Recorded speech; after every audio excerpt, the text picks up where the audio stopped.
The Birds' Christmas Carol, Chapter 4. Birds of a feather flock together. Uncle Jack did really come on the 20th. He was not detained by business, nor did he get left behind, nor snowed up, as frequently happens in stories, and in real life too, I'm afraid. The snowstorm came also, and the turkey nearly died a natural and premature death from overeating. Donald came too. Donald with a line of down upon his upper lip, and Greek and Latin on his tongue, and stores of knowledge in his handsome head, and stories. Bless me, you couldn't turn over a chip without reminding Donald of something that happened at college. One or the other was always at Carol's bedside, for they fancied her paler than she used to be, and they could not bear her out of sight. It was Uncle Jack, though, who sat beside her in the winter twilights. The room was quiet and almost dark, save for the snowlight outside and the flickering flame of the fire that danced over the sleeping beauty's face and touched the fair one's golden locks with ruddier glory. Carol's hand, all too thin and white these latter days, lay close, clasped in Uncle Jack's, and they talked together quietly of many, many things. "I want to tell you all about my plans for Christmas this year, Uncle Jack," said Carol, on the first evening of his visit, "because it will be the loveliest one I've ever had. The boys laughed at me for caring so much about it, but it isn't altogether because it is Christmas, nor because it is my birthday. But long, long ago, when I first began to be ill, I used to think, the first thing when I waked on Christmas morning, today is Christ's birthday, and mine." I did not put the words close together, because that made it seem too bold. But I first thought Christ's birthday, and then in a minute softly to myself, and mine. Christ's birthday, and mine. And so I do not quite feel about Christmas as other girls do. Mamma says she supposes that ever so many other children have been born on that day. I often wonder where they are, Uncle Jack, and wonder whether it is a dear thought to them too, or whether I'm so much in bed and so often alone that it means more to me. Oh, I do hope that none of them are poor or cold or hungry, and I wish they were all as happy as I, because they are all my little brothers and sisters. Now, Uncle Jack, dear, I'm going to try and make somebody happy every single Christmas that I live, and this year it is to be the Ruggleses in the rear. That large and interesting brood of children in the house at the end of the back garden. Yes, isn't it nice to see so many together?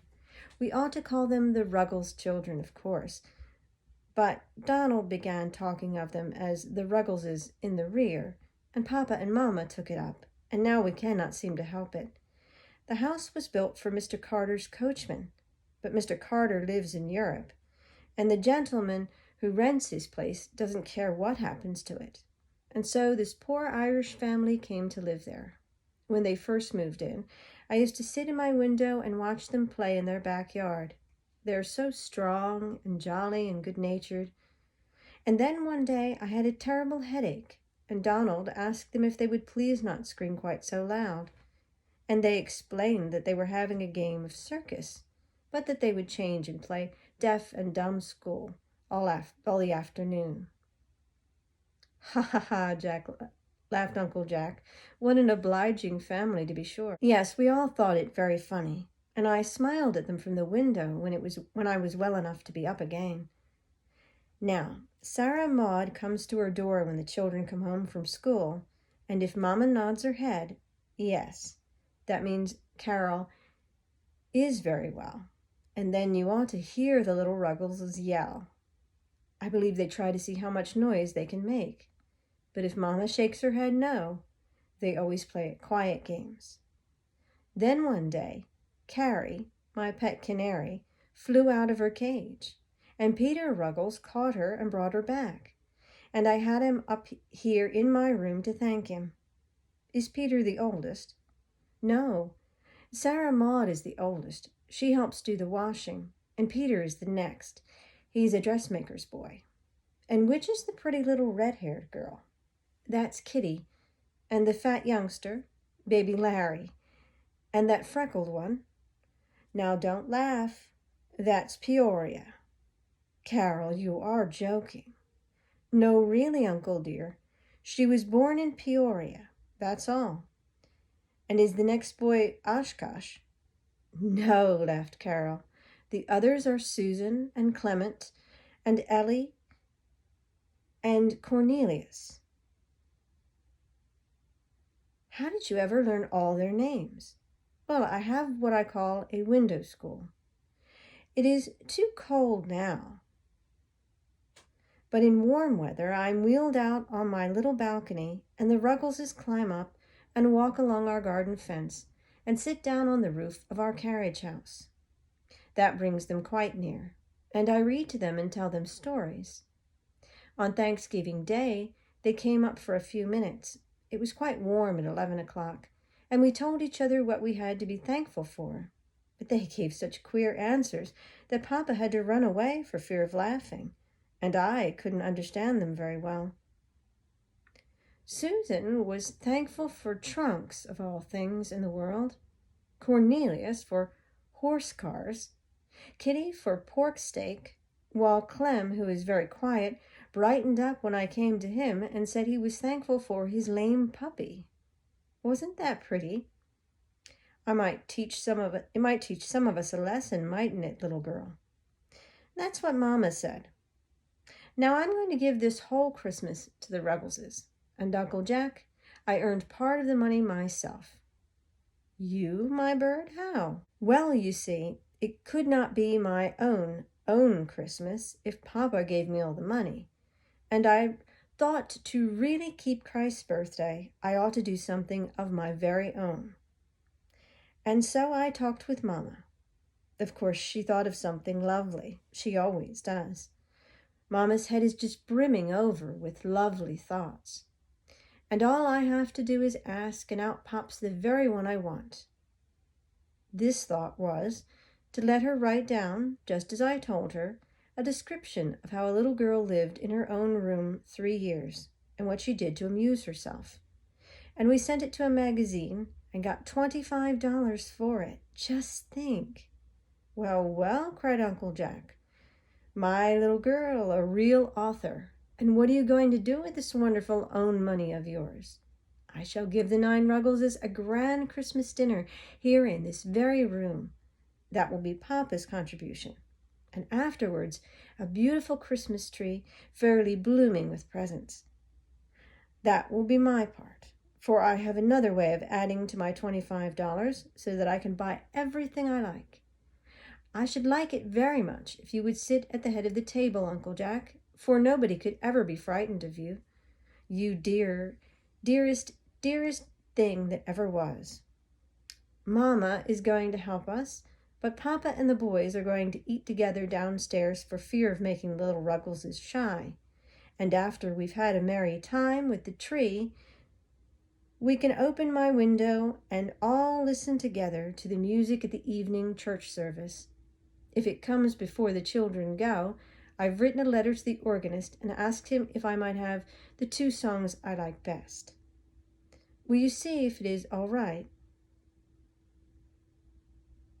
Bird's Nest, December 21st, 1880. Dear Mr. Wilkie, I am the little sick girl who lives next door to the church, and, as I seldom go out, the music on practice days and Sundays is one of my greatest pleasures.